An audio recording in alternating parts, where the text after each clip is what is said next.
문이 흔들리고 있었다. 자물쇠가 잠긴 작은 방. 평생 단 한 번도 열리지 않았던 그곳에서 오늘따라 유난히 큰 소리가 새어나왔다.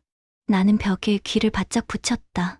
안쪽에서 들려오는 건 무언가 바닥을 긁는 소리, 그리고 사람이 숨을 삼키는 듯한 기괴한 호흡.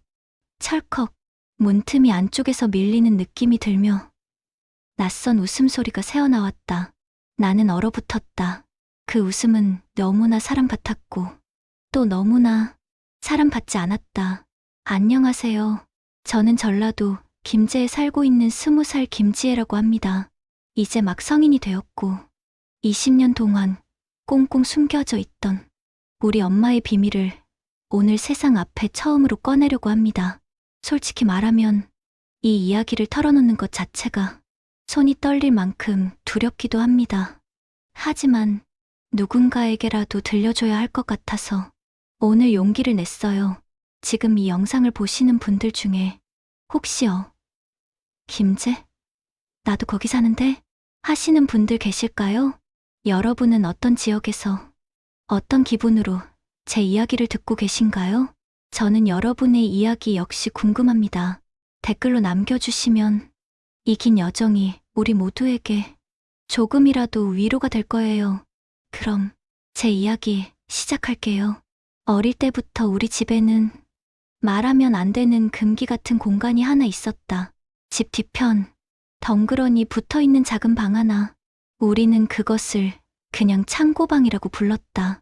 하지만 그 방은 평범한 창고가 아니었다. 문에는 항상 커다란 자물쇠가 잠겨 있었고 창문은 오래된 신문지와 테이프로 막혀 있었다.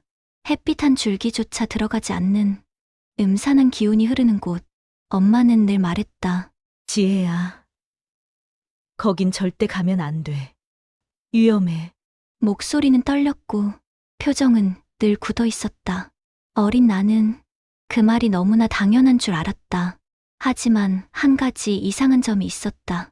엄마는 그 방을 무서워하는 표정이 아니었다. 마치 누군가가 갑자기 튀어나올까 노심초사하는 사람처럼 그 방 앞을 지나갈 때면 언제나 어깨를 움츠렸다. 그러던 어느 날 내 귀에 처음으로 이상한 소리가 들려왔다. 밤, 모두가 잠든 시간, 뒤뜰 쪽에서 탁탁 스르르 어떤 생명체가 움직이는 듯한 소리. 나는 처음엔 쥐인가 싶었다. 하지만 이상했다. 소리는 너무 규칙적이었고 가끔은 낮게 깔린 웃음까지 섞여 있었다. 나는 그 소리를 엄마에게 말했다. 엄마, 창고방에서 이상한 소리나. 그러자 엄마는 식은땀을 흘리며 내 말을 끊었다. 그만해. 그런 소리 하지 마. 그 방은 절대 열면 안 돼. 엄마의 얼굴은 공포로 일그러져 있었다. 그 순간 나는 알았다. 그 방엔 정말 무언가가 있다. 며칠 뒤 빨래를 널러 나갔다가 문틈 아래에서 검은 덩어리 하나가 굴러나왔다. 가까이 가보니 말라버린 벌레 사체였다. 그리고 바로 그 순간 문 안에서 짧고 끊어진 웃음소리가 들렸다. 사람이 내는 웃음 같으면서도 사람이 절대 지을 수 없는 웃음. 나는 그 자리에서 온몸이 굳어버렸다. 그날 이후 나는 잠을 이루지 못했다. 어릴 때부터 익숙했던 집이 갑자기 낯선 곳이 되어 버린 느낌. 엄마의 시선은 늘 불안하게 흔들렸고 아빠는 그 방 근처에 아예 가지 않았다. 마치 우리 가족 모두가 어떤 거대한 비밀을 숨기고 있는 것처럼. 결국 나는 결심했다. 확인해야 한다. 저 자물쇠 너머에 무엇이 있는지. 엄마가 시장에 간 오후 나는 망치를 들고 창고방 앞에 섰다. 심장이 귀 바로 옆에서 뛰는 것처럼 쿵쿵 울려댔다. 제발 아무것도 아니길. 하지만 나는 이미 알고 있었다. 이 문을 열어야만 우리 가족의 모든 비밀이 드러난다는 걸.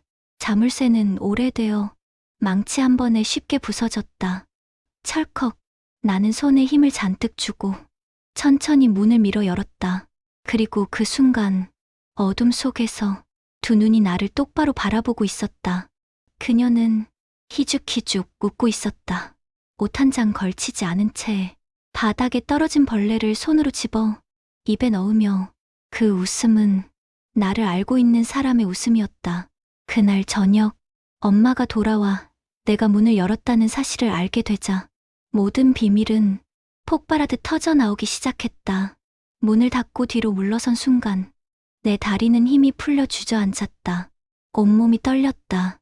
방 안에 있던 그 여자의 얼굴, 그 표정, 그 웃음은 아직도 내 귀에 생생하게 남아 있었다. 그게 진짜 사람이었어? 그럼 그게 누구였던 거지? 숨을 들이마실 때마다 배 안쪽이 타는 것처럼 따가웠다. 나는 세상을 뒤흔든 충격을 혼자 감당하고 있었다. 그날 오후 엄마가 시장에서 돌아왔다. 평소와 다를 것 없는 발걸음이었지만 그 발걸음이 내게는 폭풍을 데려오는 소리처럼 들렸다. 나는 아무 말도 못하고 거실에 멍하니 앉아 있었다. 지혜야? 왜 그래, 어디 아프니? 엄마는 장바구니를 내려놓고 다가왔다. 그때였다. 현관문 밖으로 창고방 문이 반쯤 열린 채 그대로 보였다. 바람에 살짝 흔들리고 있었다. 엄마의 얼굴이 하얗게 질렸다. 지혜야, 저 문 왜 열려 있어? 나는 입술이 말라 말이 나오지 않았다. 내가 열었어. 엄마, 그 안에 사람이 있었어. 순간 엄마의 다리가 힘을 잃은 듯 흔들렸다. 엄마는 비틀비틀 창고방 쪽으로 걸어가 문을 있는 힘껏 닫았다.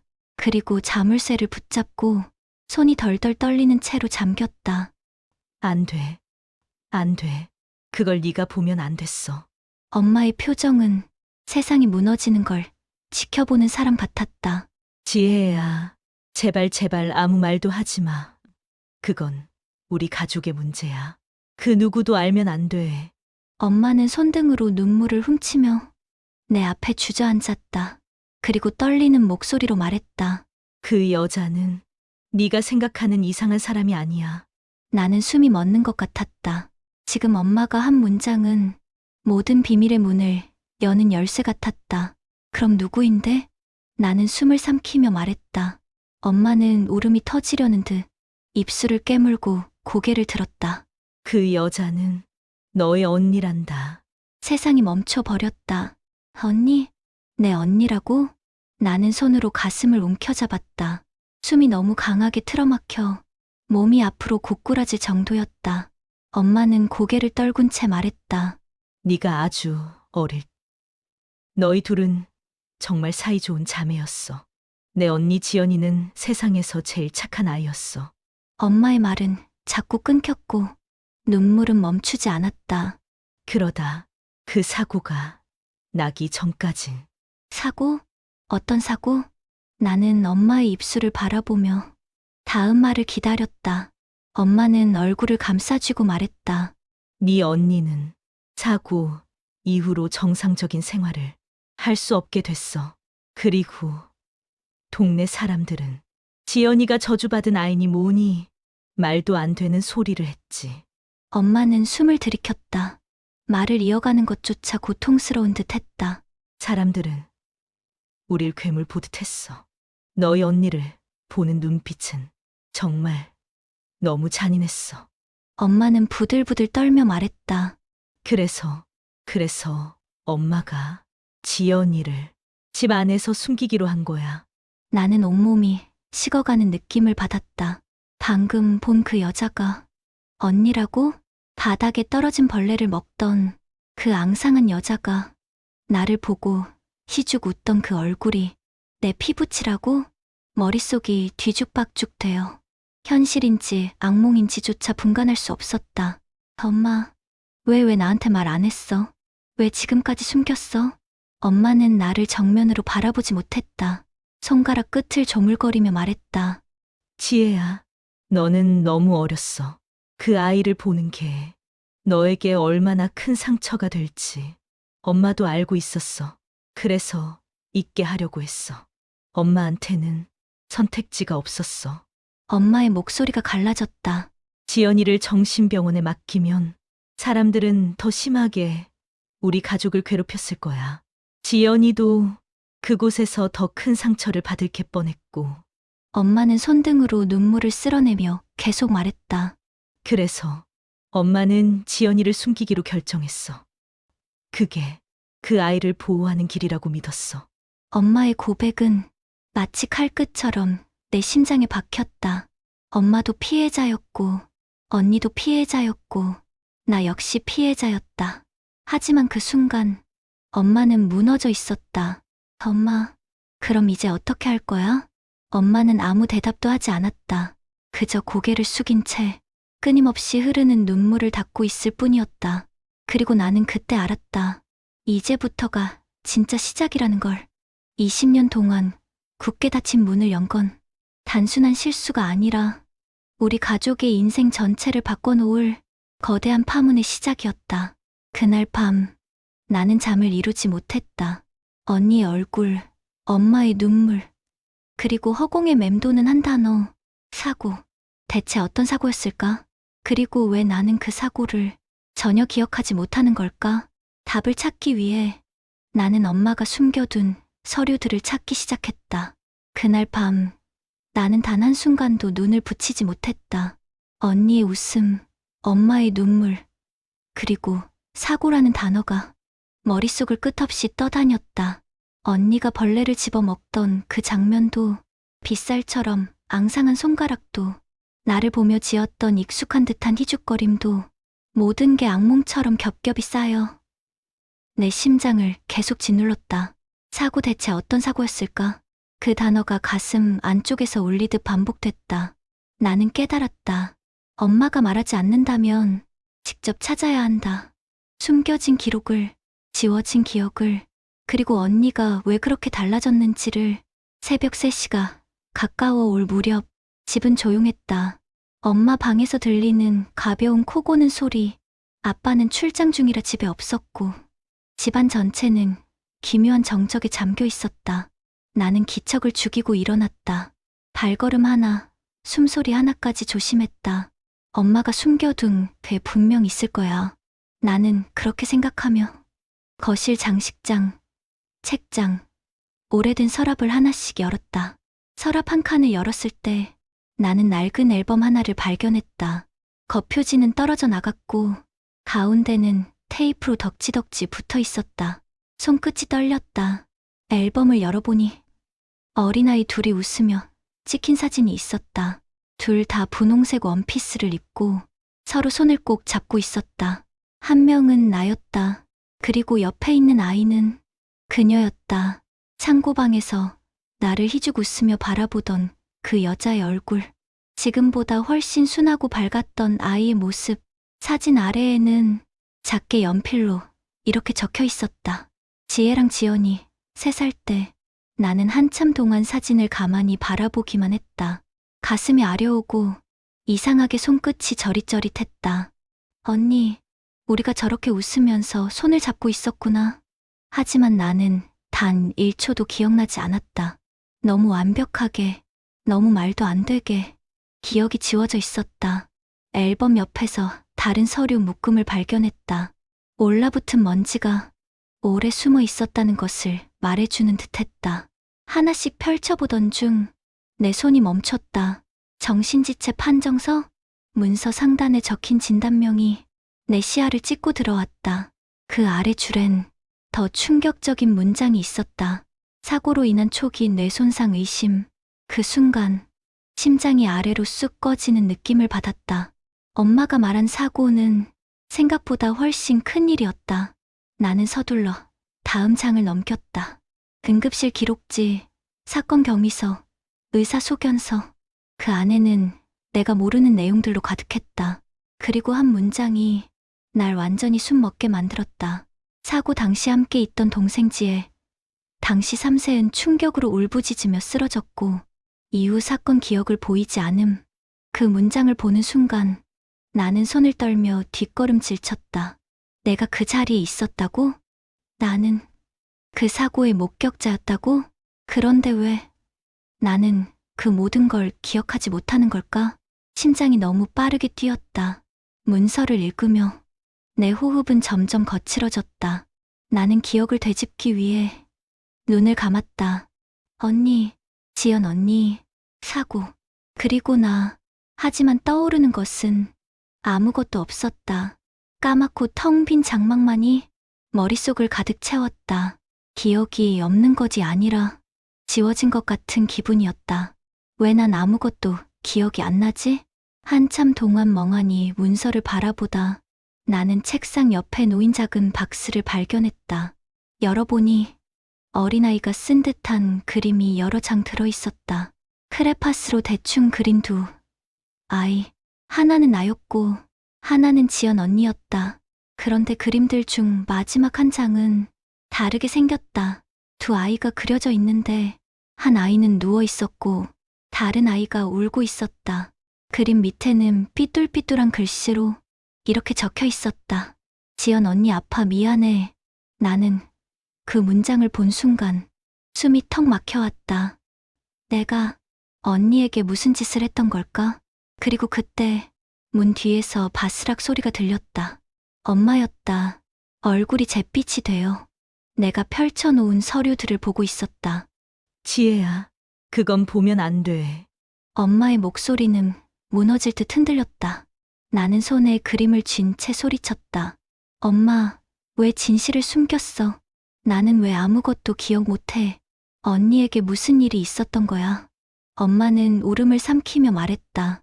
지혜야, 제발. 그건 너를 지키기 위해서였어. 날 지키기 위해서? 그럼 언니는 누가 지켜줬는데 내 목소리는 다 터져버릴 것처럼 떨렸다. 엄마는 결국 바닥에 주저앉아 얼굴을 두 손으로 감싸며 울기 시작했다. 미안해. 정말 미안해. 너희 둘 다 엄마가 지키지 못했어. 나는 그 모습을 바라보며 온몸이 무너지는 느낌을 받았다. 숨겨진 기록, 지워진 기억, 엄마의 죄책감, 모든 것이 하나의 거대한 퍼즐 조각처럼 움직이기 시작하고 있었다. 그날 밤 나는 다시 잠들지 못했다. 머릿속에는 한 가지 생각만 맴돌았다. 기억을 되찾아야 해. 그렇지 않으면 진실은 끝내 모습을 드러내지 않을 테니까. 그리고 나는 알았다. 언니를 이해하기 위해서라도, 엄마를 용서하기 위해서라도, 앞으로 다가올 일을 감당하기 위해서라도 나는 그날의 기억을 다시 마주해야 한다는 것을. 다음 날 나는 혼자 창고방 문 앞에 섰다. 언니의 눈빛, 그 웃음, 그리고 그 안에서 들리던 소리. 나는 속삭였다. 언니, 나 이제 다 알아야 해. 그리고 문 너머에서 낯익은 숨소리가 들려왔다. 또 다음 날 아침 나는 다시 창고방 앞에 서 있었다. 밤새 아무것도 먹지 못했고 잠은커녕 눈도 제대로 감지 못했다. 책상 위에 흩어져 있던 의료 기록, 나와 언니가 함께 찍힌 사진들, 그리고 사고라는 글자들이 머릿속에서 계속 빙글빙글 돌았다. 그러다 결국 깨달았다. 도망치면 안 된다. 언니와 마주해야 한다. 그렇지 않으면 아무것도 해결되지 않을 것 같았다. 나는 아주 천천히 문에 귀를 가져다 댔다. 안에서는 작고 규칙적인 숨소리가 들렸다. 동물적인 거친 호흡이 아니라 불안한 아이가 잠들 때 내는 낯익은 느낌의 숨소리였다. 순간 내 가슴이 철렁 내려앉았다. 언니 지금 자고 있는 걸까? 나는 손끝으로 문고리를 잡아 조심스럽게 돌렸다. 철컥, 문은 잠겨 있지 않았다. 엄마가 급하게 닫느라 자물쇠를 채우지 못한 모양이었다. 나는 깊게 숨을 한 번 들이마신 뒤 문을 아주 슬쩍 틈만큼 열었다. 방 안은 어둑했고 곰팡이가 밴 습한 냄새가 가득했다. 그리고 방 한가운데 낡은 이불을 덮고 웅크린 여자가 있었다. 아니, 그 여자는 언니였다. 엉켜버린 머리칼, 비쩍 마른 팔다리. 하지만 자세히 보면 내 얼굴과 닮은 윤곽, 입술의 모양, 눈매의 외곽선이 있었다. 나는 문턱에 걸터앉아 한참 동안 그녀를 바라만 보았다. 이 사람이 정말 내 언니일까? 머리가 멍해질 만큼 믿기지 않았지만 가슴 한켠에서 이상한 뜨거움이 올라왔다. 그리고 갑자기 언니의 몸이 움찔하며 흔들렸다. 나는 깜짝 놀라 뒤로 물러섰다. 언니는 천천히 고개를 들었다. 어둠 속에서 반짝이는 두 눈이 나를 향해 정확히 고정되었다. 그 눈빛은 말로 설명할 수 없었다. 낯설고 무섭고 또한 슬펐다. 그러더니 그녀는 입꼬리를 살짝 올리며 희죽, 익숙한 미소를 지었다. 나는 순간적으로 몸서리를 쳤지만 이번엔 어제와 다르게 그 미소 안에 어떤 기억 같은 감정이 담겨 있었다. 언니는 나를 알고 있는 듯 했다. 언니는 천천히 손을 뻗어 내 쪽으로 다가오려고 했다. 나는 뒤로 물러설 뻔했지만 이상하게도 발이 바닥에 붙은 듯 움직이지 않았다. 언니의 손끝이 떨리며 허공을 가르다가 내 무릎 위에 가볍게 닿았다. 그 순간 마치 전기가 흐르는 것처럼 입술이 떨리고 숨이 가빠졌다. 언니는 손끝으로 내 바지 위를 천천히 쓰다듬었다. 손 모양이 서툴고 불안정했지만 그 안에는 누군가를 기억해내려는 의지가 담겨 있었다. 그리고 조용히 내 귓가에 거의 들리지 않을 정도로 입술을 떼어 작은 소리를 냈다. 지혜. 나는 숨이 멎었다. 그 단어는 내 이름이었다. 순간 내 눈에 눈물이 고여 흐르기 시작했다. 언니, 나 기억해? 나는 떨리는 목소리로 물었다. 그러자 언니는 내 말을 정확히 이해한 건지 알 수 없었지만 역시나 희죽 웃으며 내 손등 위에 자신의 손을 올렸다. 그 손은 깃털처럼 가벼웠고 어린아이처럼 떨리고 있었다. 나는 그 손을 조심스럽게 감싸 쥐었다. 그때 느꼈다. 두려움보다 더 큰 감정이 내 안에서 자라고 있다는 걸. 그건 연민이었다. 이 방 안에서 햇빛도 제대로 받지 못한 채 세상과 단절된 삶을 살았을 언니. 누군가에게 잊혀지고 숨겨지고 이렇게 혼자 버려진 시간들. 언니의 손을 잡는 순간 그 모든 고통이 전해지는 듯했다. 그런데 갑자기 언니는 내 손을 꽉 쥐고 나를 바라보며 눈을 크게 뜨기 시작했다. 그리고 입술을 부들부들 떨었다. 아. 입을 벌렸지만 말은 나오지 않았다. 그러더니 갑자기 고개를 젖혀 울음인지 웃음인지 모를 괴상한 소리를 냈다. 나는 깜짝 놀라 뒤로 물러섰다. 언니의 두 눈은 마치 무엇인가를 떠올리려다 고통에 짓눌리고 있는 것 같았다. 기억을 찾으려는 걸까? 아니면 그날의 사고를 떠올린 걸까? 방 안의 공기는 점점 더 숨막히는 냄새로 가득 차기 시작했다. 언니는 갑자기 나에게 몸을 기울이더니 내 어깨에 머리를 기대었다. 그리고는 아이처럼 숨소리를 죽이며 작게 몸을 떨었다. 나는 천천히 팔을 감싸 그를 받아들였다. 그녀는 나를 찾고 있었다. 도움을 요청하듯 누군가에게 안기고 싶은 마음으로. 나는 그 순간 확실히 깨달았다. 언니는 괴물이 아니었다. 세상에서 가장 외로운 사람이었다. 나는 조용히 말했다. 언니, 미안해. 정말 늦게 와서 미안해. 언니는 대답하지 않았지만 내 옷깃을 꼭 쥔 손만은 절대로 놓지 않았다. 나는 언니의 등을 천천히 쓰다듬으며 한 가지 결심을 했다. 이제 언니를 혼자 두지 않겠다. 어떤 진실이 숨어 있더라도 끝까지 마주하겠다. 그러나 그 순간 문 밖에서 엄마의 비명 같은 외침이 들렸다. 지혜야, 거기서 뭐 하는 거야? 나는 놀라 뒤돌았고 언니는 겁먹은 동물처럼 움찔했다. 엄마의 얼굴은 공포와 분노 그리고 절망이 뒤섞인 표정이었다.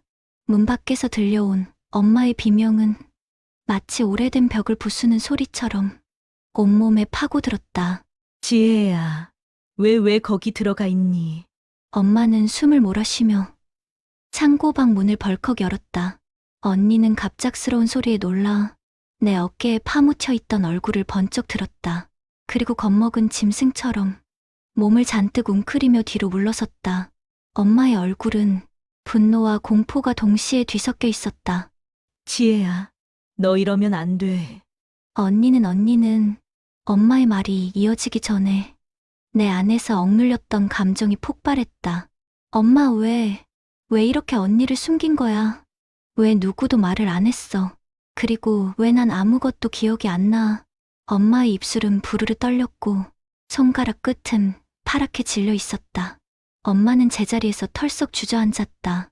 바닥에 손을 짚고 고개를 떨구며 숨을 들이켜다 빠르게 토해내며 울음인지 비명인지 모를 소리를 냈다. 지혜야, 엄마가 잘못했어. 정말 잘못했어. 엄마는 손으로 얼굴을 덮은 채 몸을 가볍게 흔들고 있었다.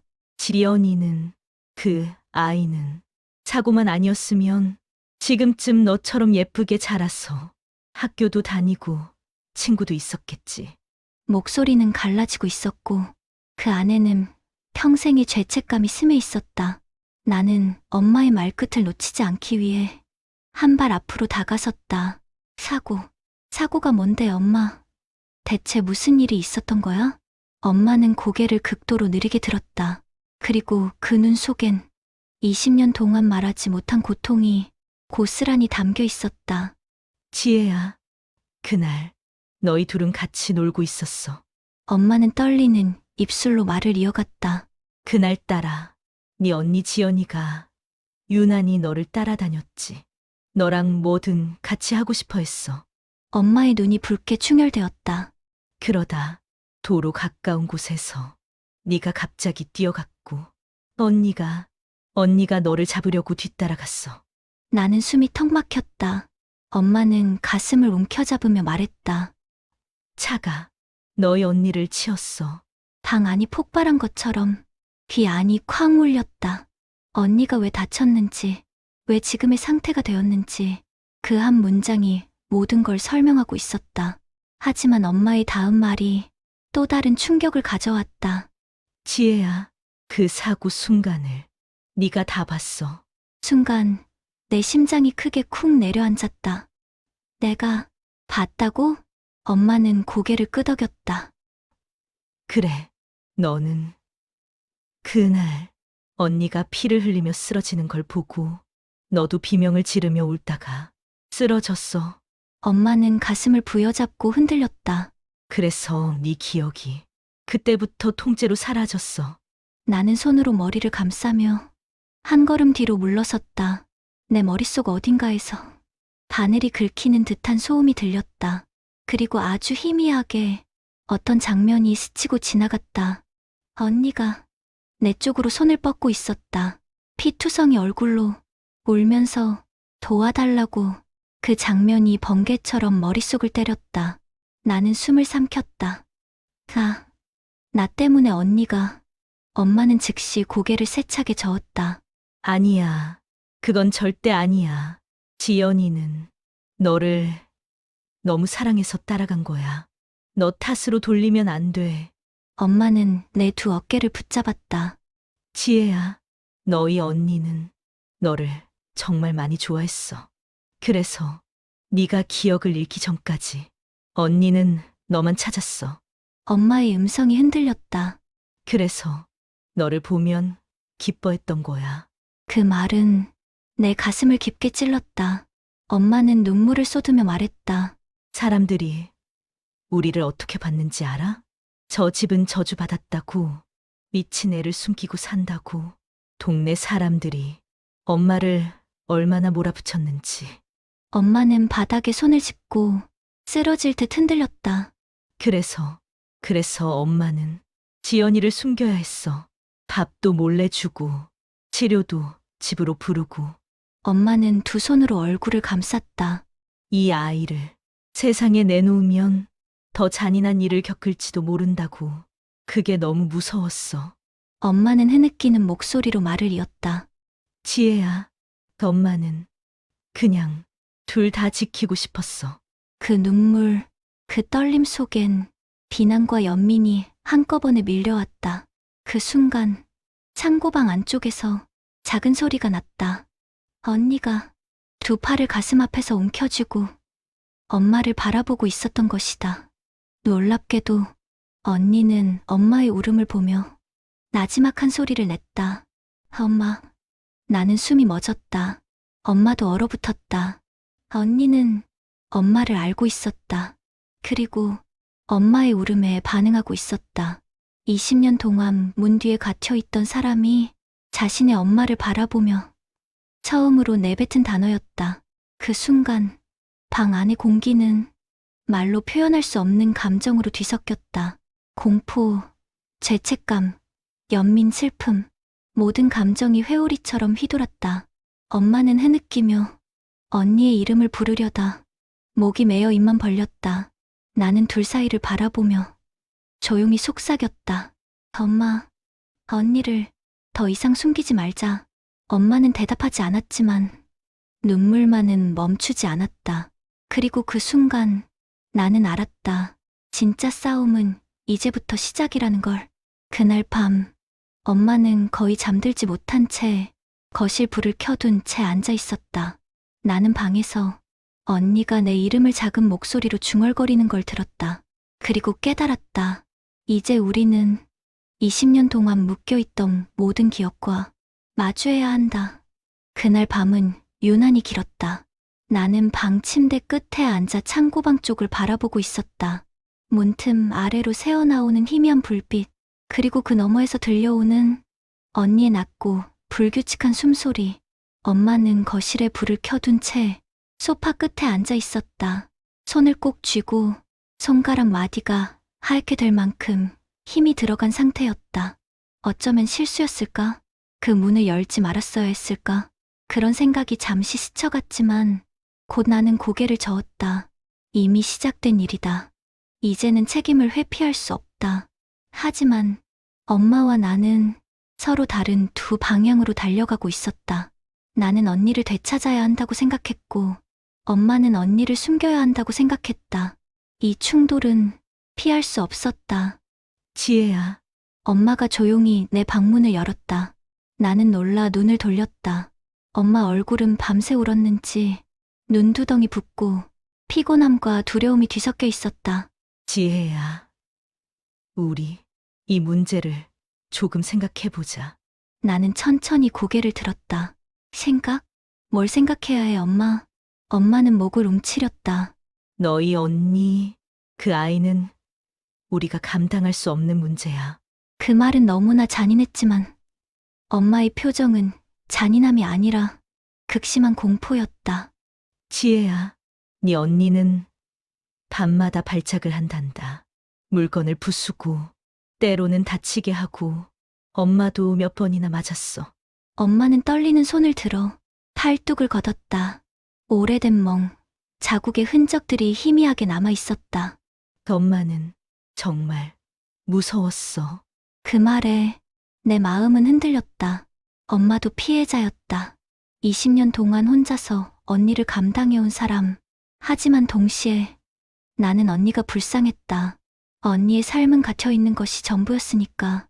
나는 입술을 깨물었다. 지혜야, 엄마가 말했다. 너는 정말 언니와 같이 살 수 있다고 생각하니? 그 질문은 날 뼈 깊숙이 찔러버렸다. 나는 대답하지 못했다. 단 1초도 자신 있게 말할 수 없었다. 언니는 나를 기억하는 듯한 눈빛을 보였고 내 이름을 부르려고 애쓰기도 했다. 하지만 동시에 비명처럼 들리는 소리를 내며 갑자기 몸을 떨거나 공격적으로 변할 수도 있었다. 그게 현실이었다. 하지만 엄마, 나는 떨며 말했다. 그래도 언니는 우리 가족이야. 엄마는 고개를 세차게 저었다. 가족이니까 더 어려운 거야. 지혜야, 가족이니까. 우리가 이 아이의 인생까지 책임져야 해. 엄마의 목소리는 절망에 가까웠다. 엄마는 언니를 계속 이 방 안에 가둬두고 싶어? 내 말에 엄마는 턱을 떨어뜨릴 정도로 크게 눈을 떴다. 그게 아니야. 그런 뜻이 아니야. 그럼 뭔데? 언니를 평생 숨기고 평생 갇혀 살게 하고 아무도 모르게 죽어가게 만들려고 내가 소리친 순간 엄마는 두 손으로 귀를 막았다. 그만, 지혜야. 너는 모르잖아. 그 아이가 어떤지, 얼마나 위험했는지, 얼마나 엄마를 힘들게 했는지. 엄마의 떨리는 목소리가 방 안을 진동시켰다. 엄마는 정말 버텼어. 20년 동안 혼자서. 엄마의 말이 날카롭고 절망적이어서 그 순간 나는 더 이상 말을 잇지 못했다. 엄마도 지쳐 있었다. 엄마도 무너져 있었다. 그러나 언니는 더 무너져 있었다. 나는 조용히 말했다. 엄마, 앞으로는 나도 엄마와 언니를 위해서 같이 버틸게. 엄마의 어깨가 조금 내려갔다. 그 말이 엄마에게 어떤 의미로 다가왔는지는 모르겠지만 분명 단단한 무언가가 흔들린 것이 느껴졌다. 나는 엄마에게 등을 돌린 채 조용히 말했다. 사실 나 무서워. 엄마는 놀란 듯 내 어깨를 잡았다. 지혜야, 나는 울먹이며 말했다. 나도 언니가 무섭기도 해. 어제 언니가 내 이름 불렀을 때 기뻤는데 동시에 너무 무서웠어. 그 말은 내가 스스로에게도 인정하기 어려웠던 감정이었다. 하지만 그래도 언니를 혼자 두면 안 될 것 같아. 엄마의 얼굴은 절망과 희망이 동시에 얹힌 표정이었다. 그때 문틈에서 작은 그림자가 비쳤다. 언니였다. 언니는 방 밖으로 조심스럽게 고개를 내밀었다.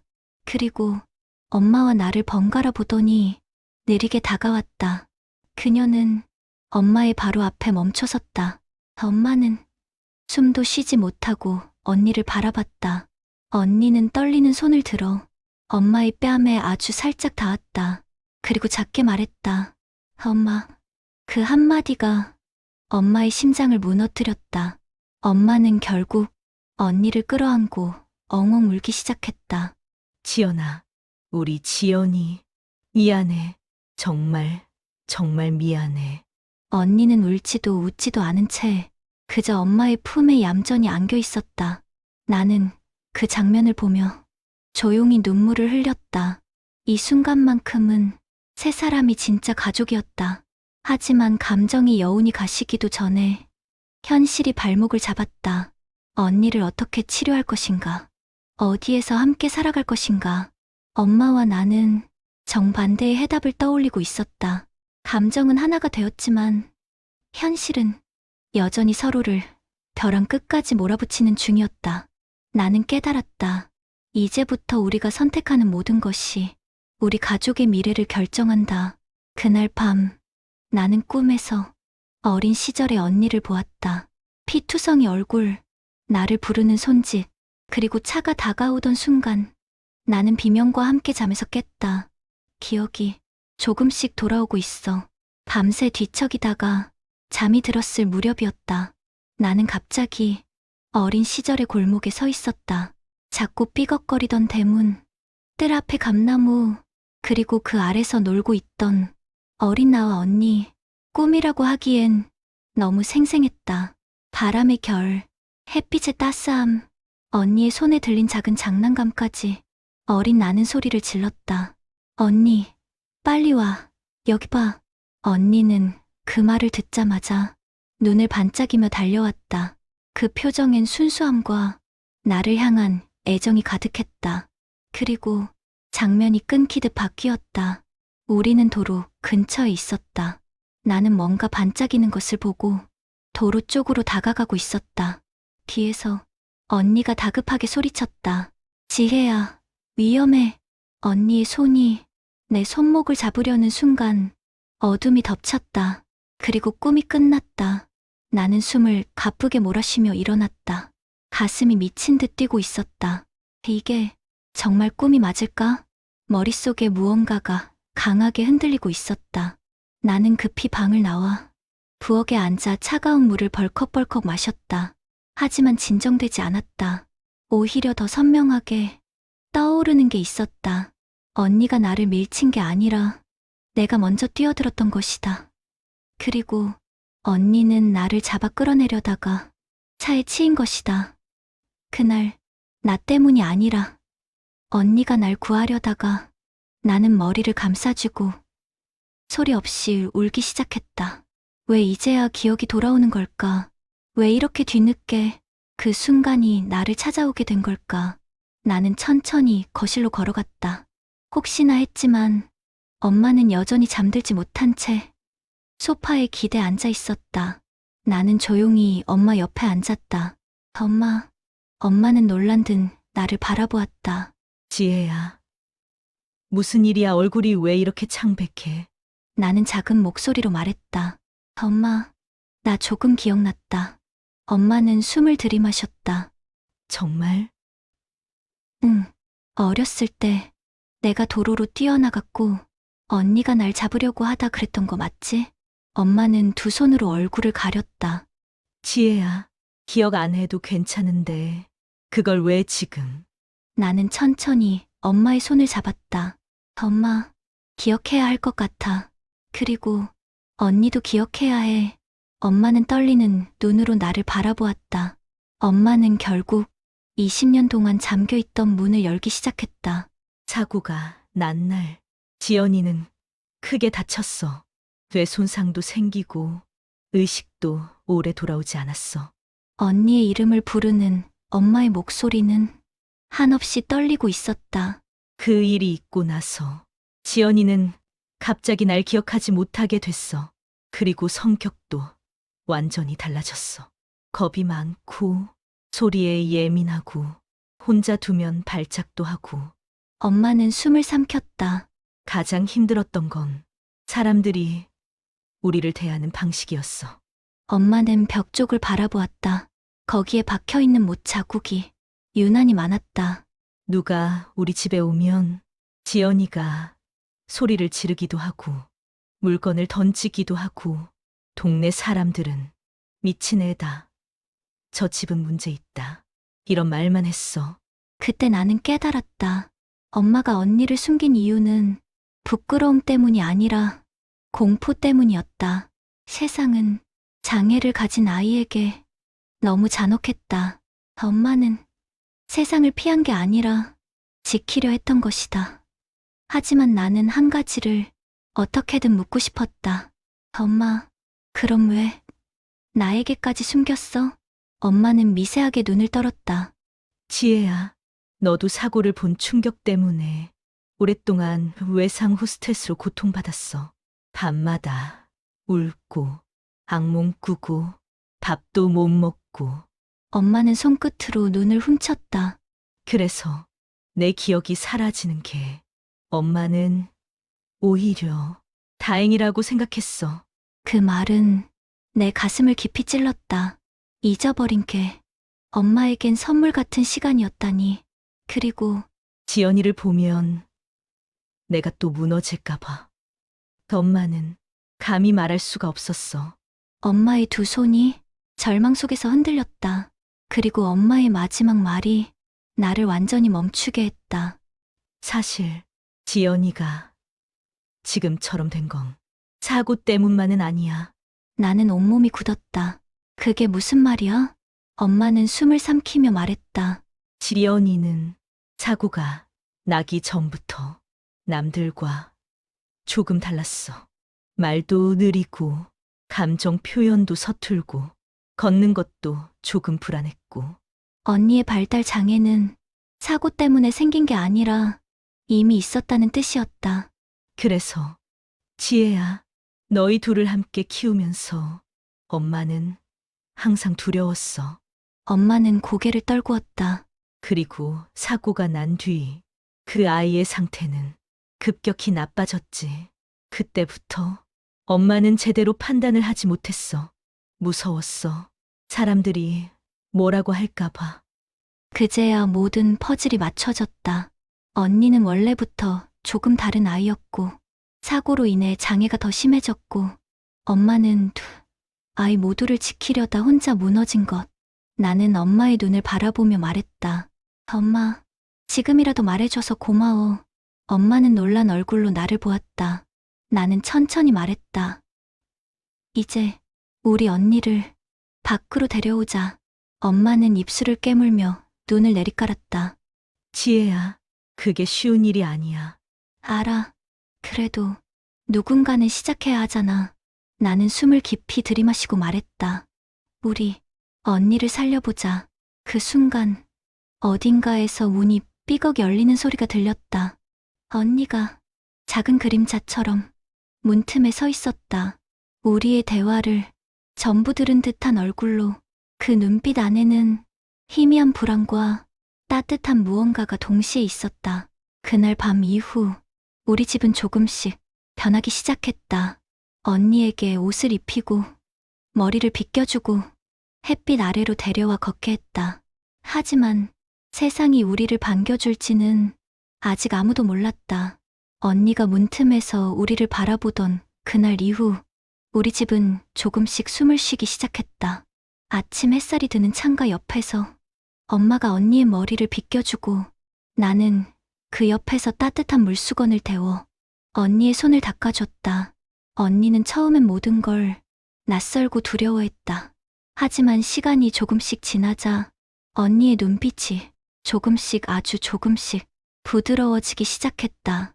마치 오랫동안 잠들어 있던 생명이 다시 깨어나는 것처럼. 어느 날 아침이었다. 언니는 작은 미소를 지으며 내 손가락을 잡아 끌었다. 그리고 내 앞에서 겨우 알아볼 정도로 입 모양을 만들었다. 지혜, 나는 숨을 멈췄다. 언니가 내 이름을 선명하게 부른 건 20년 만이었다. 언니 나 기억해? 언니는 대답하지 않았다. 단지 내 손을 계속 잡고 있었을 뿐이다. 하지만 그 따뜻한 온기만으로도 나는 알 수 있었다. 언니는 조금씩 돌아오고 있었다. 엄마는 어느 날 나에게 말했다. 지혜야, 엄마 지금 정신과 상담 다녀왔어. 나는 놀라서 엄마를 바라보았다. 엄마는 쑥스러운 듯 웃었다. 의사 선생님이 그러더라. 이제라도 도움을 받았으니까 남은 세월은 좀 더 평안하게 살 수 있다고. 엄마의 눈빛은 지난 20년간 보지 못했던 안정감 같은 것이 스며 있었다. 엄마가 치유되기 시작하자 우리 가족 전체가 조금씩 안정을 찾아갔다. 엄마는 더 이상 언니를 숨기지 않았다. 옆집 아주머니에게도 시장에 가서도 당당하게 말했었다. 우리 큰딸 지연이에요. 좀 다르지만 예쁜 아이랍니다. 그 말이 얼마나 큰 용기인지 나는 누구보다 잘 알고 있었다. 우리는 언니와 함께 동네 작은 복지센터를 방문했다. 문을 여는 순간 언니는 몸을 움찔하며 내 팔에 바짝 붙었다. 괜찮아, 언니. 내가 언니 옆에 있을 거야. 센터의 선생님들은 언니의 손을 조심스레 잡아주며 미소로 맞이해줬다. 그리고 놀라운 일이 벌어졌다. 언니가 처음 보는 선생님 옆에 조용히 앉은 것이다. 나는 숨을 크게 들이마셨다. 세상이 언니를 조금은 품어주는 것 같았다. 그리고 깨달았다. 세상이 변한 게 아니라 우리가 세상 앞에 나아갈 용기를 낸 것이었다. 어느 날 우리는 언니와 함께 동네 공원에 갔다. 언니는 처음엔 겁을 내서 내 손을 꽉 잡았지만 조금 지나자 엄마의 손으로 옮겨 잡았다. 엄마는 그 순간 울음을 참느라 입술을 꽉 깨물었다. 20년 동안 어둠 속에만 살던 언니가 처음으로 바람을 맞으며 걷는 모습이었다. 햇빛이 언니의 머리카락 위에서 잔잔하게 흔들리는 걸 보며 나는 속삭였다. 언니, 잘하고 있어. 아주 잘하고 있어. 그날 언니는 처음으로 미소 비슷한 표정을 지었다. 그 작은 움직임이 우리 가족에게는 기적이었다. 집에 돌아와 나는 언니와 단둘이 앉아 있었다. 언니는 내 손가락을 잡고 천천히 조심스럽게 따라 말했다. 동생, 나는 숨을 참지 못하고 언니를 끌어안았다. 그 순간 20년 동안 틀어져 있던 시간의 톱니바퀴가 다시 맞물리는 느낌이었다. 언니, 내가 너무 늦어서 미안해. 이젠 내가 지켜줄게. 언니는 눈을 깜빡이며 아주 작은 하지만 분명한 힘으로 내 손을 쥐었다. 그 손의 따뜻함은 어떤 말보다 강하게 내 마음을 울렸다. 이제 우리 가족은 비밀 속에서 살지 않는다. 언니는 아주 천천히지만 조금씩 말도 배우고 있고 글자도 따라 쓰기 시작했다. 엄마는 매주 상담을 다니며 마음의 짐을 내려놓고 있다. 그리고 나는 20년 만에 만난 언니와 함께 진짜 자매가 되어가는 중이다. 가끔은 생각한다. 저 자물쇠를 부수지 않았다면 우리 가족은 평생 서로의 어둠 속에서 갇혀 살았을지도 모른다고. 하지만 이제 우리는 빛으로 걸어 나왔다. 나는 언니의 손을 잡고 조용히 속삭였다. 이제서야 언니를 찾아내서 너무 미안해. 이제부터는 내가 든든한 동생이 돼줄게. 늦었지만 우리는 둘도 없는 자매가 되어가고 있다. 그리고 언니는 천천히 아주 작게 웃었다. 그 작은 웃음 하나가 이 긴 여정을 버틸 수 있게 해준 모든 이유였다. 여기까지 제 이야기를 끝까지 들어주셔서 정말 감사합니다. 혹시 이 영상을 보시는 분들 중에도 말 못할 가족의 상처, 누구에게도 털어놓지 못한 짐을 가슴에 안고 계신 분이 있을까요? 여러분의 경험과 마음을 댓글로 나누어 주시면 이 이야기처럼 누군가에게 작은 위로가 될지도 모릅니다. 그리고 이런 따뜻한 이야기를 더 듣고 싶으시다면 구독과 좋아요, 알림 설정도 부담 없이 눌러주세요. 여러분의 공감과 응원이 또 다른 사연자를 용기 내게 하니까요.